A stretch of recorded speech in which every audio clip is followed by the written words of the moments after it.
Hello everyone and welcome back to another video here on my channel. Today I'm going to be doing a video kind of talking about things to keep in mind when you're going to finally release some music. Now this is a little bit different than some of the other stuff we've talked about on the channel before. I know a lot of my stuff is like production content, but of course all of that production is, leading up to something, that being your release. And hopefully, if you're watching this, you've either released before and you want to do this again with another track, or this is like your first time getting into it and you're not really sure what to do, and hopefully I could answer some of those questions for you because there are some things I've learned. All of my releases so far have been self-releases, and we will be touching on that versus like labels in a moment, but there are some things you need to know before we could even get to that stage. There's some stuff like when you're in your project file you want to keep in mind to ensure that your release does sound the best when you're finally ready to go ahead and put that on Spotify, Apple Music, all of those things. So right here in this project file, this is not something I'm actually releasing. You can see how empty it is, but it's just because there are some things I need to show you that are in, as I say, the FL Studio menu.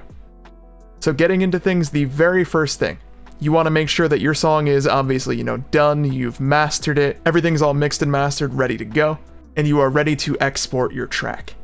The very first thing you do want to do is make sure that you do not export it as like a low quality MP3 or something. And I know you're probably thinking that's obvious, that's something that no one's gonna do, but there are a couple things you need to keep in mind with this. So first off, there are good MP3s, for example like 320s, those are great quality, but typically you want to make sure that your release is going to be lossless. That means a format like WAV or WAV. Also FLAC is really good. There are some places that won't accept certain formats if you're going through like a self-releasing distributor or something, so you do want to check and make sure that you're all set that way. For example, mine, the service I do use to release my music, I'm pretty sure they do not accept WAV audio files, but I still want to make sure that I could get like a lossless version out so that way it's being distributed in the highest possible quality over to, like I say, things like Spotify. So what I do instead is I submit all of my songs as FLAC. But I do actually make a couple of renders in different formats, and there's a reason for this. So for example, if you go over to File at the top and then Export, you're going to have the option for, WAV, MP3, FLAC, a whole bunch of different ones. I typically do 3. There's going to be a WAV file render of the track, an MP3 file of the track, and then also a FLAC file. FLAC is because, as I say, my distributor doesn't accept WAV, and I want to make sure I can still do that, and that's the only other lossless option I have. But I'll also make sure I do include MP3 and WAV. The reason being, number one, Bandcamp. If you're self-releasing, or even if you're just releasing your tracks as long as you're, able to, you want to make sure that you have your stuff on Bandcamp. Sometimes labels will take care of that for you if you're doing it through them. If not, just make sure you're good with doing it yourself, make sure you have the rights to. But Bandcamp does not accept things that are lower quality. They definitely want a WAV. And you want to make sure you're able to provide that, so that way, when you get people out there who really care about audio quality, like me, and say we're on your Bandcamp and we want to go buy your track, you want to make sure that's available. And then I'll also have MP3. I know sometimes I did hear from a couple of my DJ friends in the past that that's typically the best format for them just because of file size, and it's what works best with their hardware. So I like to have all of those on me. But again, that's the very first step, rendering your track before you're even close to putting it out the door. But once you have all of those renders ready and you've got artwork, everything like that, you're all set, and that leads me to the second thing that I wanted to discuss in this video, this being record labels or self-releasing. Now, I don't really have any experience releasing with a label yet, it's just not something I've done. Everything I've done so far has been self-release, and obviously off the jump there are going to be advantages and disadvantages to both. But though I don't have that experience, there is something I wanted to touch on that I actually caught on another YouTube video. There's this other YouTuber known as Big Z. I do watch quite a lot of his videos, and he actually made something not too long ago talking about his experiences in doing self-releases versus going on a record label. He actually did kind of an experiment, and I thought this was interesting, and I wanted to bring up something similar to what he said. His findings in general were that typically, obviously a record label is going to have much more of an audience, so you're expecting bigger numbers, and you might think, oh, that's obviously what I want, that's what I want to chase. But the truth is, there is actually a benefit to self-releasing as well. Obviously, yes, you do want your music in front of the most people as possible, so I get that both ways, But the point is, when you're self-releasing and, you're promoting, you're targeting like a specific type of audience, what you want, you're actually going to get potentially, more listens that convert into, fans or active listeners, people that follow you, compared to a large pool that something might be dropped in through a record label, but, it might not stick that way. So if you do like a label, you might get more listens, but a smaller percentage of those people might actually be the ones that go and follow you. Whereas if you're doing specific, like as I say, targeted advertising your track, promoting it in the right way to the right group of people, you might have a larger turnover that way. And of course, these are all just like based on an experience, but it's not going to be the same every time. It's just something to keep in mind. It is not impossible to grow if you're self-releasing.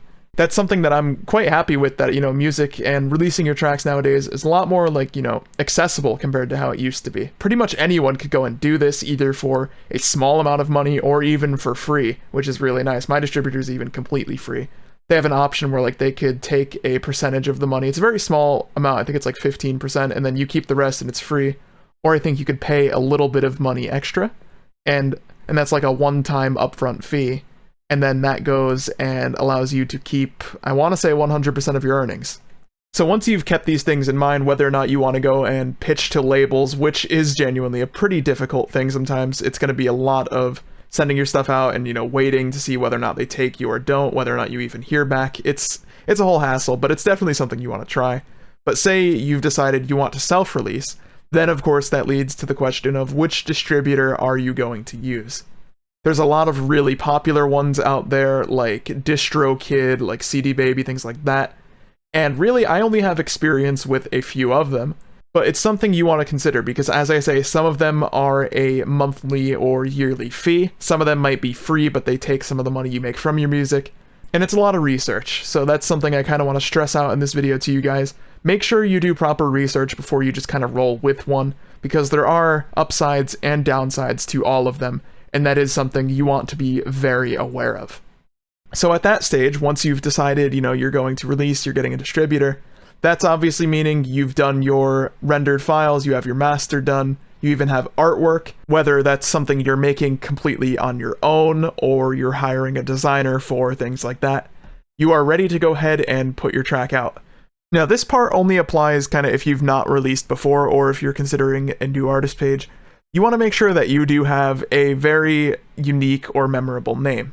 If you're going with something that's, a very short name, maybe it's been used commonly or something for something else, you're going to have to deal with getting your stuff off of like other artists' page, because to tell you the truth, at least right now anyway, the interface in a lot of these distributors for putting your music out, selecting your artist profiles, seems to be really backwards. I don't know if this is just like how it is, but for a lot of them, it's not as simple as just choosing, oh, this artist page is mine, or you need to create a new one.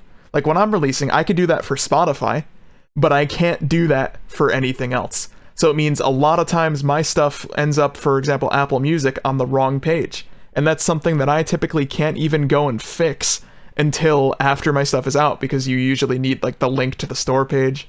And that's something you can't get until, you've submitted your release and they've accepted it and it's there. And then, of course, you have to submit a ticket. It takes a long time to correct.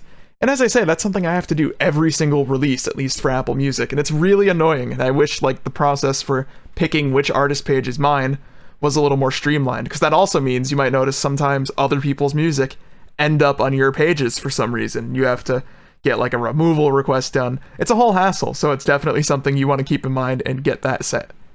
But this video has gone on a little long, but it's just, mainly me talking because I've done a lot of self-releasing over the past, like, 2 years. I think I have, like, maybe 5 songs out, maybe 6. There is one on the way.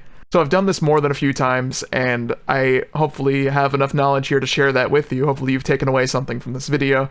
I know it's kind of all over the place in terms of discussion and just what I'm talking about, but this is something that's pretty interesting and worth talking about.